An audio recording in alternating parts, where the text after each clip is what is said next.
ಇತರ ದೇಶಗಳಿಗೆ ಹೋಲಿಸಿದರೆ ಭಾರತ ದೇಶ ಕೂಡ ಸೈನ್ಯದ ಎಲ್ಲ ಭಾಗಗಳಲ್ಲಿ ಸಶಕ್ತವಾಗಿದೆ ಎಂಬುದಕ್ಕೆ ಆಪರೇಷನ್ ಸಿಂಧೂರ ಪ್ರತ್ಯಕ್ಷ ಸಾಕ್ಷಿಯಾಗಿದೆ ಎಂದು ಶಾಸಕ ಸ್ವರೂಪ್ ಪ್ರಕಾಶ್ ಬಣ್ಣಿಸಿದರು. ನಗರದ ಜನರಲ್ ಕಾರ್ಯಪ್ಪ ಪಾರ್ಕ್ನಲ್ಲಿ ನಡೆದ ಕಾರ್ಗಿಲ್ ವಿಜಯ ದಿವಸ್ ಕಾರ್ಯಕ್ರಮದಲ್ಲಿ ಭಾಗವಹಿಸಿ ಮಾತನಾಡಿದ ಅವರು, ಇಡೀ ವಿಶ್ವವೇ ತಿರುಗಿ ನೋಡುವ ಕೆಲಸವನ್ನು ಭಾರತೀಯ ಸೇನೆ ಆಪರೇಷನ್ ಸಿಂಧೂರ ಮೂಲಕ ಮಾಡಿ ತೋರಿಸಿದೆ. ಜಮ್ಮು ಕಾಶ್ಮೀರ, ಸಿಯಾಚಿನ್ ಸೇರಿದಂತೆ ವಿವಿಧ ಭಾಗಗಳಲ್ಲಿ ಕೆಲಸ ಮಾಡುವುದು ಸವಾಲಿನ ಕೆಲಸವಾಗಿದೆ. ಅಂತಹ ಜಾಗದಲ್ಲಿ ಕೂಡ ಕೆಲಸ ಮಾಡಿ ದೇಶದ ರಕ್ಷಣೆಗೆ ಪಣ ತೊಟ್ಟಿರುವ ಸೈನಿಕರ ಕೊಡುಗೆ ಅಪಾರ ಎಂದರು. ವಿಜಯ ದಿವಸದಂದು ಈ ಒಂದು ಅರ್ಥಪೂರ್ಣವಂತ ಒಂದು ಕಾರ್ಯಕ್ರಮದ ವೇದಿಕೆ ಮೇಲೆ ಆಸೀನರುವಂಥ ಅಧ್ಯಕ್ಷರಂತ ಗುರುರಾಜ್ ಅವರು, ಅದೇ ರೀತಿ ದೊರೆರಾಜು ಅವರು ಒಂದು ಶುಭ ದಿನ ಅಂತ ಭಾವಿಸ್ತೇನೆ. ಅದೇ ರೀತಿ ಒಂದು ಶುಭ ದಿನಾಚರಣೆ ಅಂತ ಒಂದು ಭಾಗ ಆದರೆ, ಮತ್ತೊಂದು ಭಾಗ ನಮ್ಮ ಮಾಜಿ ಯೋಧರು ಇವತ್ತೇನು ನಮ್ಮ ವಿಜಯ ತಂದುಕೊಟ್ಟಿದ್ದಾರೆ ಕಾರ್ಗಿಲ್ ಒಂದು ಯುದ್ಧದಲ್ಲಿ, ಆ ಒಂದು ಎಲ್ಲ ಮಾಜಿ ಯೋಧರಿಗೆ ಈ ಒಂದು ಸಂದರ್ಭದಲ್ಲಿ ಅವರ ಒಂದು ಶೌರ್ಯ ಮತ್ತು ಧೈರ್ಯ, ಅವರ ಒಂದು ತ್ಯಾಗ, ಬಲಿದಾನ, ಅವರ ಒಂದು ನಾವೆಲ್ಲರೂ ಕೂಡ ಒಂದು ಗೌರವ ಕೊಡುವಂಥ ದಿವಸ ಅಂತ ನಾನು ಭಾವಿಸ್ತೇನೆ.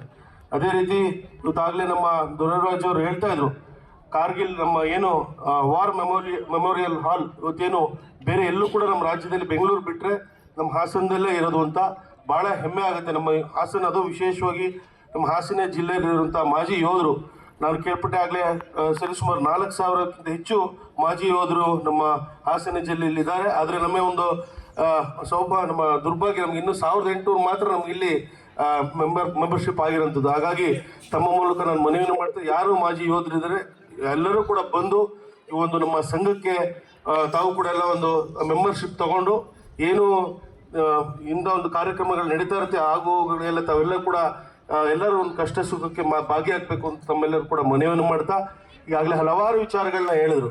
ಈಗಾಗಲೇ ನಮ್ಮ ಸಾಹೇಬರು ಬೆಳಗಾವಿಯಿಂದ ಬಂದಿರೋಂಥ ನಮ್ಮ ಶಂಕರ್ ಬೋರ್ಗಲ್ ಅವರು ಕೂಡ ಹೇಳ್ತಾ ಇದ್ರು, ನಾವು ಮುಂದಿನ ದಿವಸಗಳಲ್ಲಿ ನಾವು ಟೆಕ್ನಾಲಜಿನ ಉಪಯೋಗಿಸ್ಕೊಂಡು ನಾವು ಯುದ್ಧನ ನಾವು ಮುಂದೆ ಹೋಗ್ಬೇಕು ಅಂತ. ಈಗಾಗಲೇ ನಾವು ನೋಡ್ತಾ ಇದ್ವಿ ಹಿಂದೆ ಯಾವ ರೀತಿ ನಮ್ಮ ಚೈನಾದವರು ನಮ್ಮ ಕೋವಿಡ್ ಅಂತ ಏನೋ ಒಂದು ಡಿಸೀಸ್ನ ನಮಗೆಲ್ಲರೂ ಕೂಡ ಪ್ರಪಂಚದಾದ್ಯಂತ ನಮಗೆಲ್ಲ ಹರಡಿಸಿ ಯಾವ ರೀತಿ ಅದು ಕೂಡ ಒಂದು ರೀತಿ ಯುದ್ಧ ಅಂತ ನಾನು ಭಾವಿಸ್ತೇನೆ. ಹಾಗಾಗಿ ಪ್ರತಿಯೊಂದಕ್ಕೂ ಕೂಡ ನಮ್ಮ ಭಾರತ ಏನು ಕಮ್ಮಿ ಇಲ್ಲ, ಎಲ್ಲದಕ್ಕೂ ಕೂಡ ನಾವು ಅದಕ್ಕೆ ತಡೆಯುವಂಥ ಶಕ್ತಿ ನಮ್ಮಲ್ಲೂ ಕೂಡ ಇದೆ.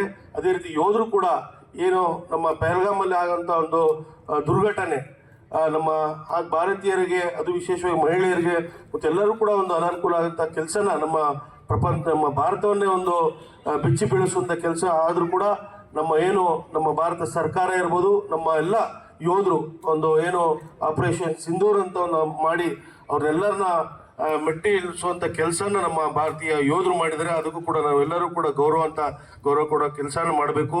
ಈಗಾಗಲೇ ಹಲವಾರು ಏನು ಜಮ್ಮು ಕಾಶ್ಮೀರದಂಥ ಸಿಯಾಚಿನಲ್ಲಿ ಕೂಡ ಏನೋ ಯೋಧರಾಗಲಿ ಯಾರು ಕೂಡ ಒಬ್ಬರು ಒಂದು ಮನುಷ್ಯರು ಒಂದು ಜೀವನ ಮಾಡೋಕ್ಕಾಗದಂಥ ಅದು ಜಾಗ, ಅದು ಸಿಯಾಚಿನ್.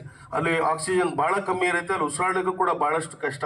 ಅಂಥ ಒಂದು ಸ್ಥಳದಲ್ಲೂ ಕೂಡ ನಮ್ಮ ಯೋಧರು ಹೋಗಿ ಯುದ್ಧನ ಮಾಡಿ ನಮ್ಮ ದೇಶವನ್ನು ಕಾಪಾಡುವಂಥ ಕೆಲಸ ಯೋಧರು ಮಾಡ್ತಾರೆ. ಖಂಡಿತವಾಗ್ಲೂ ಇದೊಂದು ಅರ್ಥಪೂರ್ಣವಾದ ಕಾರ್ಯಕ್ರಮ.